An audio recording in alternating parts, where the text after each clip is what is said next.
आलू मपुंग मा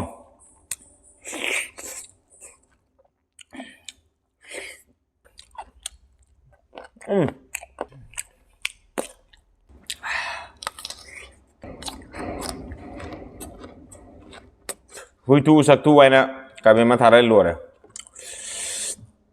सक्तू कोई ना हुई तू कोई ना सेम अभी दो से क्या वाना सेम है नो खांगा बरो अदो बेलू तो खांगा बा Let's go baby look kick it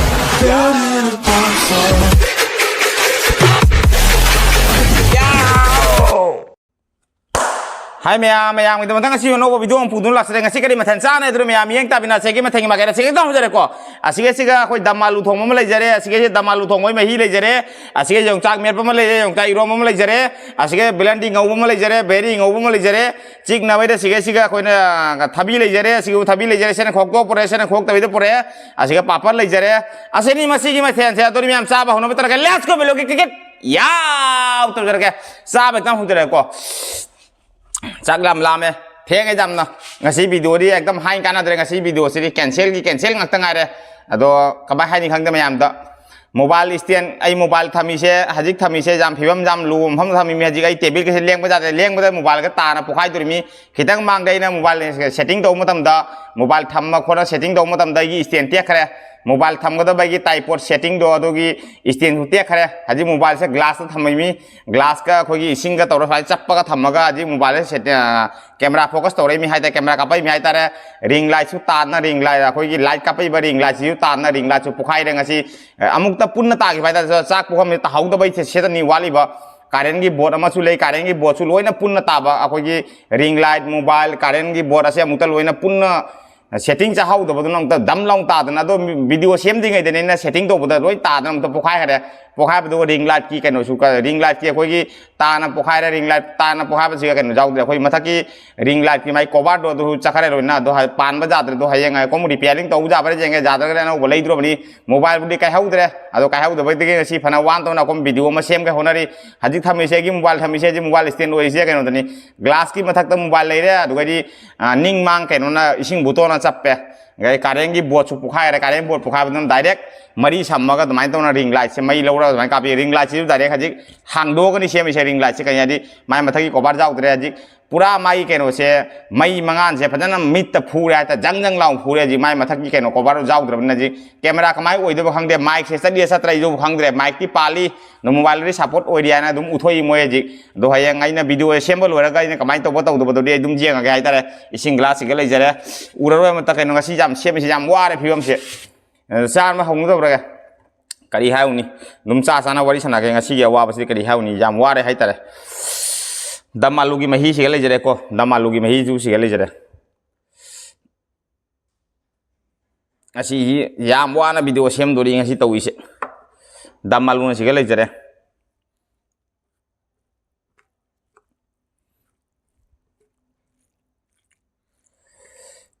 ga gi nungti gi semba mahum du su oidre ngasi tongale ko यूम चत्रो बने लोइना setting थुगाइरे हाइतारे फामुंगना Son पुथोय Loy पुथोक poaching the लोरे आइसु हायेंग के तो मियुमदा अदनो ngasi अरोइबो ओइना वीडियो सेमामि फिनि गुवाहाटी गी अदो अकोम युमदा हलागा अकोम सेम गा युम चला मथुंग दे कोम बांग वीडियो सेम ngमगनि ngमोइ खंगद्रा जिक रिंग लाइट सु काइरे मोबाइल स्टैंड सु काइरमने जी अकोम अवाबा फियो मदा लैरे नतर गरि रिंग लाइट खंगदे गरि खने ना चप मखम पुली बुनी पु बने अब पूरा कई दुम सेमजरकपनि वीडियो मचे मा अदो हंदक्ति जाम फिबम जाम लुरे कैसुम लैत्रे आई खुद ओइ जेसिना तौरगा ngमगरि सेमके रिंग लाइट सु लो स्टैंड सु लोइ काइरे हंदक्ति बो कै तौनी असे रिंग लाइट पुने सु काना रो अदुर मैम सा बाउना बतर लेट्स गो बेलो के या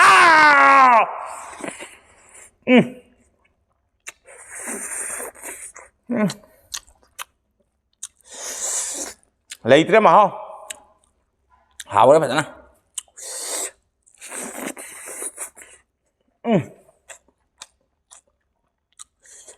पापा से ताता ना काय ना मचे नहीं तो दू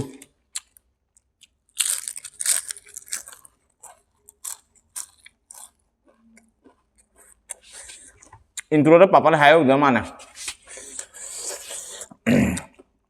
पापा के लोइन ताना काय अमुक तो लोइन तारी मिनी वो ꯍꯤꯡꯍꯧꯕ ꯍꯥꯏꯕꯨ ꯃꯣꯕꯥꯏꯜ ꯀꯥꯏꯍꯧꯗꯦ ꯆꯥꯛ ꯄꯨꯈꯝ ꯂꯪꯊꯣꯛꯍꯧꯗꯦ ꯍꯥꯏꯇꯥꯔꯦ ꯂꯣꯏꯅ ꯏꯁꯇꯦꯟꯒ ꯄꯣꯛꯈꯥꯏꯔꯤꯃꯤ ꯑꯃꯨꯛꯇ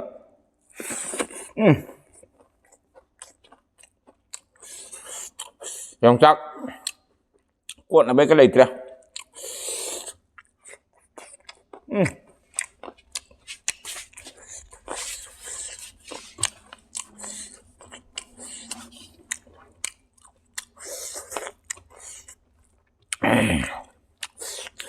ꯀꯥꯡꯁꯨ ꯂꯥꯟ ꯇꯥꯔꯦ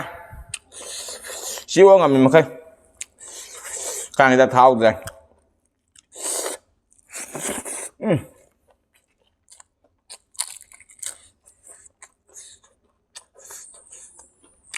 habis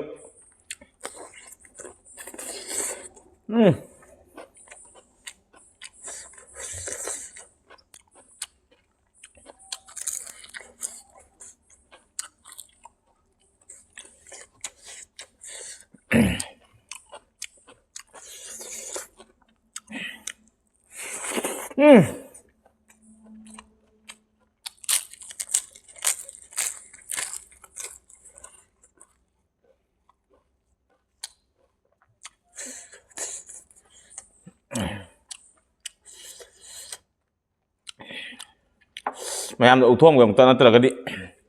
ꯅꯨꯡꯉꯥꯏꯔꯣꯏ ꯃꯍꯤ ꯂꯣꯏ ꯇꯥꯔꯦ ꯑꯗꯨ ꯗꯃꯥꯂꯨꯗꯨ ꯑꯥꯂꯨ ꯑꯃꯇꯪꯁꯤ ꯍꯩꯖꯤꯜꯂꯒ ꯑꯃꯨꯛꯇ ꯖꯣꯔꯣ ꯖꯣꯔꯣ ꯃꯍꯤꯁꯦ ꯂꯣꯏ ꯃꯈꯥ ꯇꯥꯈ꯭ꯔꯦꯕ ꯇꯦꯕꯤꯜ ꯑꯗꯨ ꯃꯊꯨꯡꯒꯁꯦ ꯂꯣꯏ ꯇꯞꯄꯦ ꯑꯗꯨ ꯂꯧꯊꯣꯛꯈ꯭ꯔꯒ ꯁꯤꯁꯦ ꯂꯣꯏ ꯇꯦꯕꯤꯜꯂꯣ ꯀꯩꯌꯣ ꯇꯥꯔꯦ ꯉꯁꯤ ꯊꯣꯝꯖꯤꯜꯂꯦꯕ ꯊꯣꯝꯖꯤꯟꯅ ꯄꯣꯛꯈꯥꯏꯅ ꯇꯥꯔꯛꯄ ꯍꯥꯏꯇꯥꯔꯦ ꯄꯥꯏꯈꯠꯂꯛꯄ ꯍꯥꯏꯇꯥꯔꯦ ꯄꯣꯠ ꯆꯩꯕꯨꯗꯤ ꯃꯥꯡꯍꯧꯕ ꯍꯥꯏꯕꯨ ꯃꯣꯕꯥꯏꯜ ꯁꯣꯛꯍꯧꯗ꯭ꯔꯦ ꯑꯇꯩ ꯂꯣꯏ ꯁꯣꯛꯑꯦ ꯀꯥꯔꯦꯟ ꯕꯣꯔꯗ ꯑꯃ ꯇꯦꯛꯑꯦ ꯑꯗꯨꯒꯗꯤ ꯀꯔꯤ ꯍꯥꯏꯅꯤ ꯔꯤꯡ ꯂꯥꯏꯠ ꯇꯦ ꯏꯁꯇꯦꯟ ꯑꯃ ꯄꯨꯔꯥ ꯏꯁꯇꯦꯟ ꯆꯥꯗ꯭ꯔꯗꯤ ꯃꯣꯕꯥꯏꯜ ꯈꯤꯟꯅꯤꯡꯉꯥꯏ ꯃꯐꯝ ꯂꯩꯇꯅ ꯍꯧꯖꯤꯛ ꯒ꯭ꯂꯥꯁꯇ ꯈꯤꯜꯂꯒ ꯚꯤꯗꯤꯑꯣ ꯁꯦꯝꯃꯤ ꯚꯤꯗꯤꯑꯣꯁꯦ ꯆꯠꯂꯤꯔ ꯆꯠꯇ꯭ꯔꯥ ꯃꯥꯏꯛ ꯆꯠꯂꯤꯔ ꯆꯠꯇ꯭ꯔꯥ ꯈꯪꯗ꯭ꯔꯦ ꯑꯗꯨꯝ ꯃꯌꯥꯝ ꯑꯩꯁꯨ ꯏꯗꯤꯠ ꯇꯧꯔ ꯌꯦꯡꯒꯦ ꯃꯌꯥꯝ ꯌꯦꯡꯉꯣ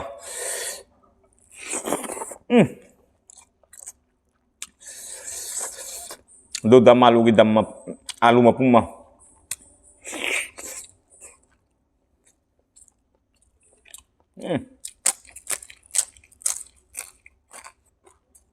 ꯍꯥꯏ ꯌꯥꯏ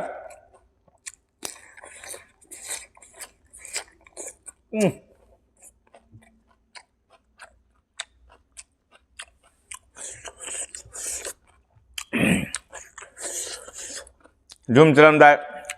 ꯅꯨꯃꯤꯠꯁꯤꯒ ꯊꯣꯛꯏꯕ ꯊꯧꯗꯣꯛꯅꯤ ꯑꯩꯉꯣꯟꯗ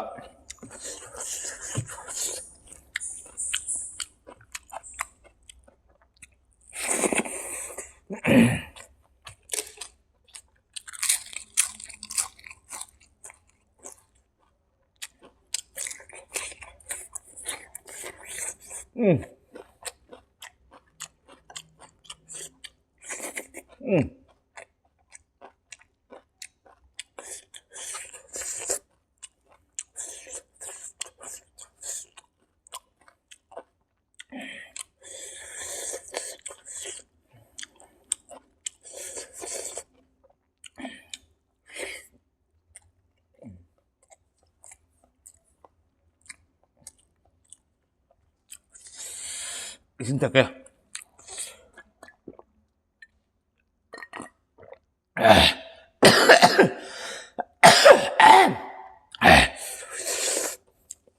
khanaw kore cái alu đó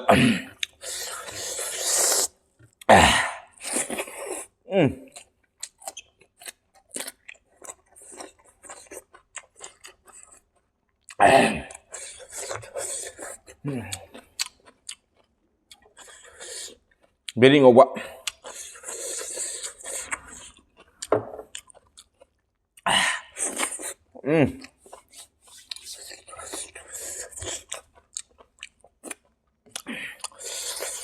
càng phải ăn sĩ bò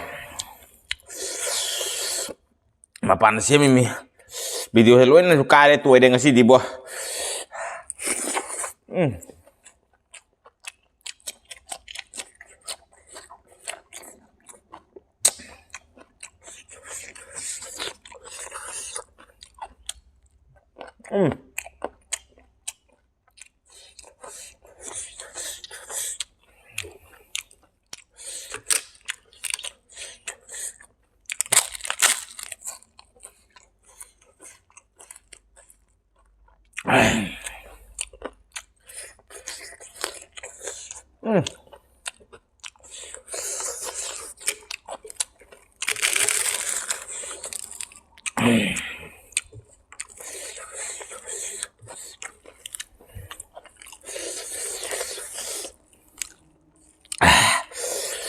모록 잘해.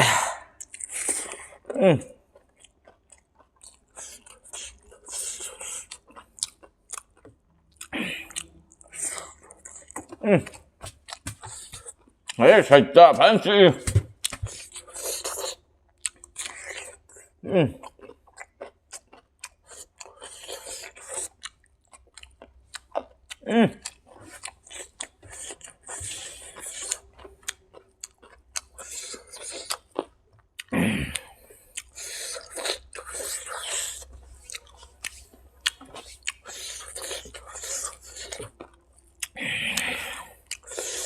产地朋友口炸打的去。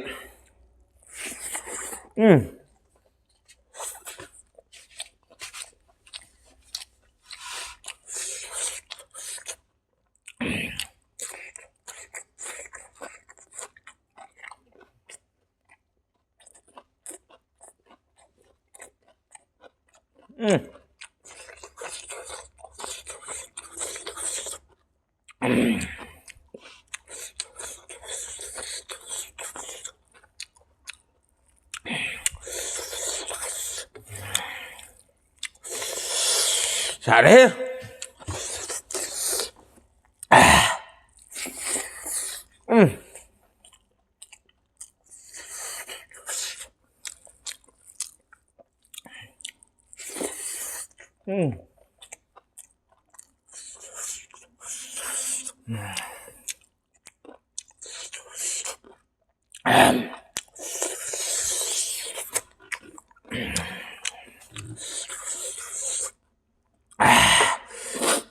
사료만 가면 너무 잘 입으면 먹지 뭐.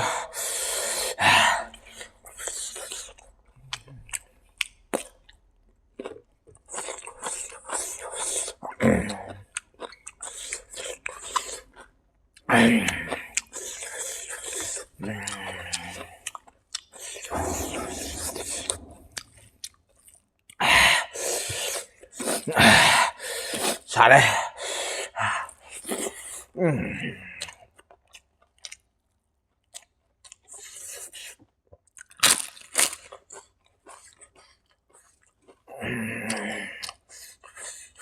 càng sôi ruột đấy bố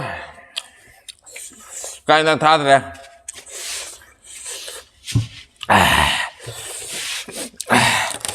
ngasi daw dam dati bố lối tia cay đây bố ngasi video sẽ được có đôi đâu được không thế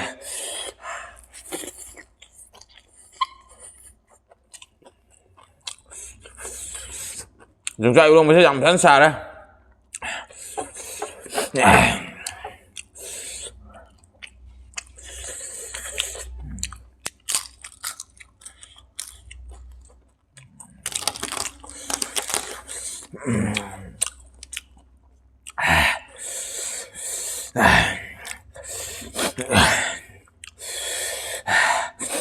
hay rằng cứu xả đây chúng ta bị không xả đây bố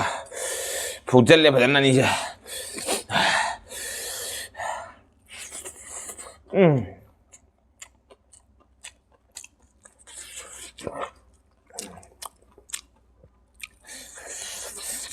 damalu aise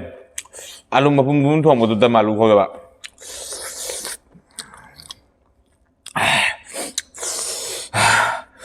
hào bên này làm tàu dông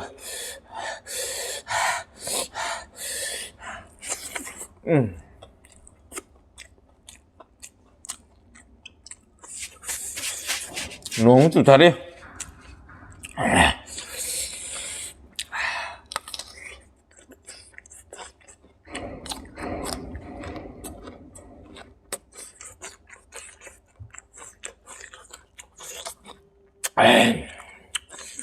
alu làm chào chào lâu tụi bạn 거기 예롱만 먹는 완전 lâu ạ 부도 먹고 복도가 예롱이 따라 예롱 통한 통바 예롱 mấy thế nào 거기 ꯅꯪ ꯂꯥꯎꯅ ꯇꯧꯔꯒ ꯒꯦꯔꯤꯕꯤ ꯇꯧꯔꯒ ꯊꯣꯡꯕ ꯇꯥꯕ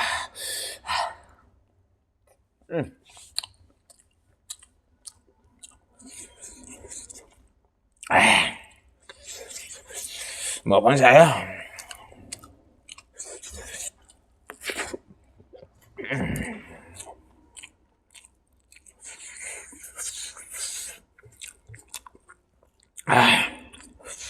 dapat tadi ngasih banyak nah.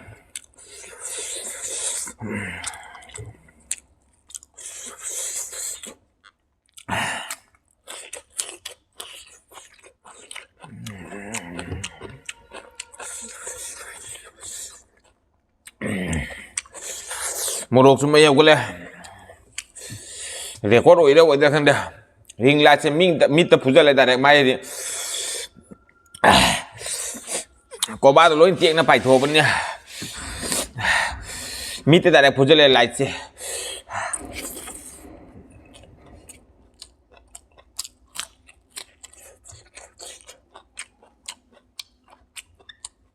papa là tem bạc khul sai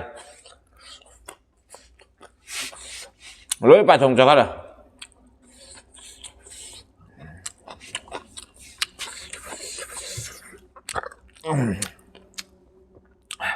tam tầm phụ nhân mà tầm tu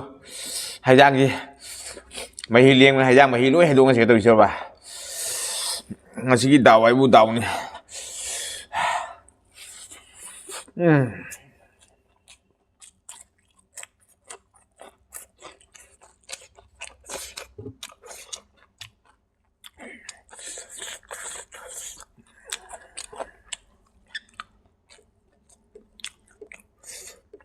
mi kira man xoay nang đó một lúc sáng là cái sa bằng ngầm đất tục thôi mẹ nè ai cái phần là gì sa biết là gì cái nông mà ai dùng một lúc pa mình pa mà cái ốp hát rồi đi xài ai phần nhà bạ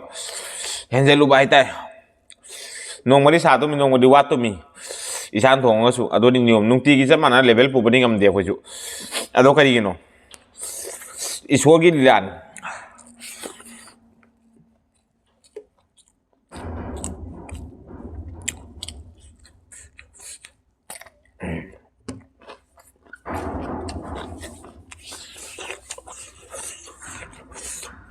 số này ghi là bác sĩ em bảo ngày xin mình sẽ mua lọc hàng sau ngày xin mình sẽ cha rồi nu ngày xin mình sẽ tao bảo nè ngày sẽ mai mà ghi lại bác tôi lấy in luôn à đồ năng này năng ngang đạp còn thế ngày xin mua lọc xài mấy hậu đây gì à đồ na chúng ta iron besar rồi sao bảo rồi đẹp bảo Ado sabo baru cak cak ngamor ya pak. Ado nu hakan ya, ingat ngamor itu butuh ke soto beda. Ado na, yang cak cak deh, mai hore yang cak mai hore ini apa? Yang cak cak bisa umurok mah apa? Ado ini kanji murok apa? Murok supa apa? Ado mana tahu irom paling. Ini kan usaha ada mana? Non biasa mau usaha ada mana?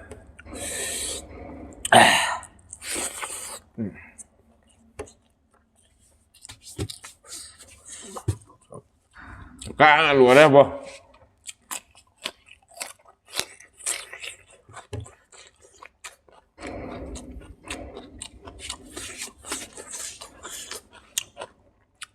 video xem bao nhiêu thằng kia mua được xem được bao nhiêu là không ơi ở trong là biết cái mình được khá tập thâu nói tiếng hát ngoài bagi hui tu sắc tu vậy nè cái mình mà thà đây lùa đấy sắc thu của hui tu của xem video xem kia vào nó xem này nói khăng ngập rồi ở đây bé lu không vào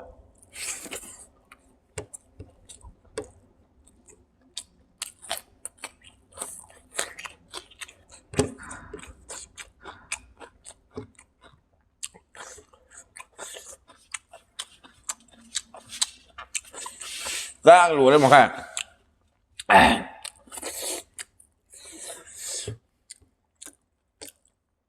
hui tu sắc tu yening dire uning dire ana irei ba noi se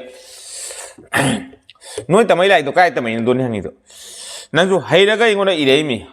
aina pa na bai khang na bai ana ado aingon de dinone heram gani khali do irak pa wahai duna di noi se bra kari hai uni no se nganging dire ha tai chin je thoa ya de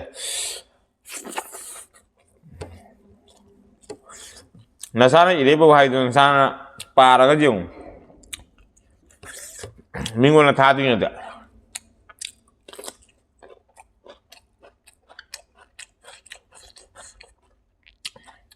아줌마 이제 하고 다이렉트 애가 박나시 와리샤나시 나 아빠만 좋아요 너걸로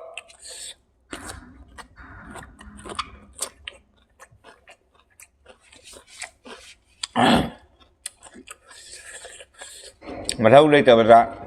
đợi chẳng nó có chú quá đông video xem kia mà video xem mình không thành ngaji anh xem video xem anh thành kia boy rồi mobile glass mà ta có thầm mà xem mình tiền tiếc rồi mobile tiền cái gì tiếc rồi ta nó ring light pokai rồi ring light cái mang cái frame mang rồi mobile thầm ngay lấy rồi mobile tiền tiếc rồi karen pura phơi karen board pokai rồi khăn nhiều hay giang thầm gì không nông bay được hay giang lối ta rồi